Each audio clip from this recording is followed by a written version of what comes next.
Hello guys, ഇന്ന് ഞായറാഴ്ചയൊക്കെ ആയതുകൊണ്ടേ ഒന്ന് വൈകുന്നേരം കൽപ്പറ്റയ്ക്ക് പോയി കറങ്ങിയടിച്ച് വരാൻ വെച്ചിട്ട് വീട്ടിൽ നിന്ന് ഇറങ്ങിയതാണ് കേട്ടോ. കണ്ണനും ഭാഗമൊന്നും വീട്ടിലില്ല, അവരോട് അമ്മ വീട്ടിൽ പോയതാണ് കേട്ടോ. നാളെ വരികയായിരിക്കും അവർ. അങ്ങനെ നമ്മളെ ചന്ത് പോളും മടക്കിയിൽ കാത്തു നിൽക്കുന്നുണ്ട് കേട്ടോ.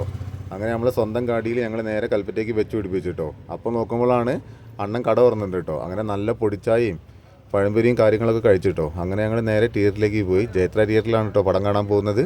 അവിടുത്തെ പോയി നമ്മളെ കൂട്ടത്തിൽ ഒരാൾക്ക് വീണ്ടും ചായ കുടിക്കണം കേട്ടോ. അങ്ങനെ അവിടുന്ന് ചായയും പപ്സൊക്കെ വാങ്ങി കഴിച്ചിട്ടോ. അങ്ങനെ ഏകദേശം പടം തുടങ്ങാൻ സമയമായിട്ടുണ്ടായിരുന്നു. അപ്പോൾ ഞങ്ങൾ നേരെ തിയേറ്ററിലേക്ക് കയറിയിട്ടോ. അങ്ങനെ സിനിമ തുടങ്ങിയിട്ടോ. അങ്ങനെ സിനിമയൊക്കെ കഴിഞ്ഞു. ഞങ്ങളിതാ നേരെ നമ്മളെ സ്വന്തം ഖത്തർ ബേക്കറിയിലേക്ക് കാക്കവയലത്തെ വെച്ച് പിടിപ്പിച്ചിട്ടോ. അവിടെ ചെന്ന് കാര്യങ്ങളൊക്കെ ഓർഡർ ചെയ്തിട്ടോ.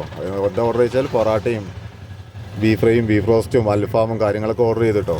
അങ്ങനെ അവിടെ വെയിറ്റർ വന്ന് നോലേനെ സംസാരിക്കൊക്കെ ഉണ്ടായിട്ടോ. രണ്ട് ഞായറാഴ്ച ഇവിടെ വന്നില്ല കണ്ടില്ല എന്നൊക്കെ പറഞ്ഞു കേട്ടോ. അങ്ങനെ അവിടുന്ന് ഞങ്ങൾ ഏകദേശം ഇറങ്ങുമ്പോൾ തന്നെ സമയം ഒരു 11 മണി സമയമായിട്ടോ. അങ്ങനെ ഈ ചാനൽ ഇഷ്ടപ്പെടുകയാണെങ്കിൽ എല്ലാവരും ഒന്ന് സബ്സ്ക്രൈബ് ചെയ്ത് ലൈക്ക് അടിക്കാൻ മറക്കല്ലേ.